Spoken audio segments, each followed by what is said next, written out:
Hello students, this is Professor Campbell speaking to you. I thought I'd take just a few minutes and let you see my face by way of YouTube and just talk a little bit since we're roughly in the midway of the course. First of all, I just wanted to tell you how amazed I am at the discussions we're having, the depth of insight that each of you have. Really, it's an amazing class, and I'm thoroughly enjoying your insights, particularly in the wisdom literature in Job and Psalms and Proverbs, Ecclesiastes. It's been exciting to see just how many of you have come through life circumstances that have required the wisdom of God, really. Someone I enjoy listening to quite a bit is a guy by the name of Graham Cook, and Graham has a couple questions that he always poses in any situation that he encounters, whether it's a good circumstance, a challenging circumstance, or what have you. He always asks two questions, which I think are at the heart of the wisdom literature. They are, Lord, what does this mean? And the second question is, how do you want me to respond? I've discovered in my life that wisdom, I think I've mentioned it in a couple of posts, wisdom is not so much knowing the why as it is knowing how God wants us to respond in any given situation with the wisdom from above. And several of us have referred to James and his description of the wisdom that comes down from heaven, which is peace-loving, which is merciful and fruitful, and leads to that peaceful fruit of righteousness that we all desire.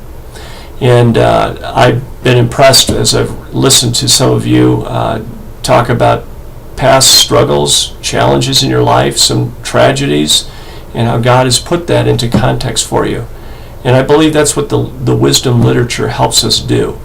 I just posted a note to you all a few moments ago, and I think we need to look at the Bible in layers.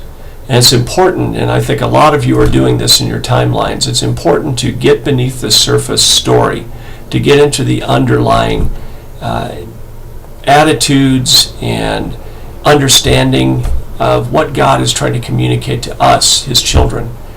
And so the Psalms really help us get underneath that. I think I said that if the Old Testament is the history of this fall of God's people, the original plan that God had for us, and His plan revisited in the nation of Israel and how they failed to be able to carry out what He had done. And then the good news of the New Testament is that God does it for us through Jesus Christ, and that His work on the cross, His atoning sacrifice, enables us to come into a renewed relationship with God.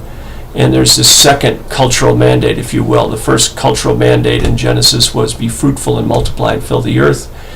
The new cultural mandate from the second Adam is to fill the earth not just with other human beings, but with Christ ones, with those who are in the image of Jesus. And so we're to make these disciples, these Christ ones, in His image.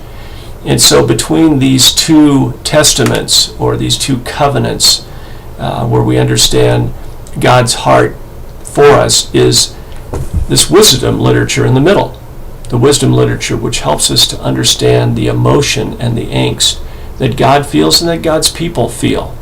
You can't not resonate with David when he's lamenting and pouring out his heart to God in one of the Psalms, and then the next moment he's rejoicing in worship and expectation and excitement over what God has done in his life. And isn't that the way life is? And one author that I particularly appreciate is Philip Yancey. And Philip Yancey, in his book, What's So Amazing About Grace, I think it is, or it might be the book Disappointment with God, come to think of it, he talks about how God can handle anything that we throw at Him. He can handle our anger. He can handle it when we rage, when we scream and cry and throw tantrums. The only thing that God can't handle or doesn't deal well with is our indifference. And indifference really betrays a heart that is closed off to God. Whereas the heart that's filled with some rage and anger is a heart that God can work with. Look at the Apostle Paul. So I just wanted to throw out some of these thoughts to you. I know God has been working in my own life, and I'll share some more personal insights as we continue in the course, some things that God has been doing, particularly in the last couple of years, that's connected me in a more personal and deeper realm than ever before in my life. And I know that my connection with God has grown so rich and full in the last few years, and I'm going to share some of that. One that I will share that I'll leave you with this thought. In Luke chapter 24, the resurrected Christ is on the road to Emmaus. He's walking with a couple of his disciples. They don't recognize Jesus yet. But then as they're talking about the events that have transpired, Jesus begins to give them the true significance of these events. And it says in Luke 24, it says, "Then beginning with Moses and the prophets, Jesus explained to them everything concerning himself in the scriptures."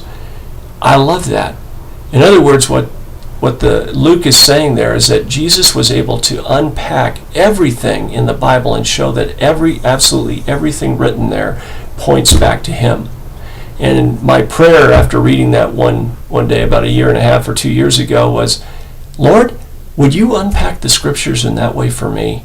And it's revolutionized the way that I read the scriptures now, and it's taken me to a whole new level of depth of insight.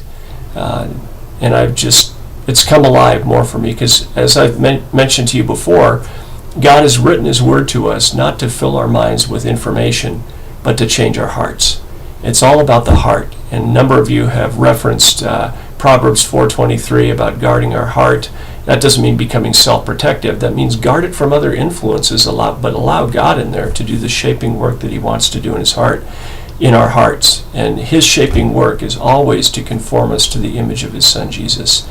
So with that, I'll leave you, and I just want to say again, I'm thrilled to be part of this class. I'm thrilled to be walking on this journey with all of you, because I can just see how powerfully God is at work in your lives. And it thrills my heart to no end. I have to tell you, I'm very encouraged by what I'm reading and how I'm interacting with each of you. So look forward to touching base with you soon. Take care. God bless you.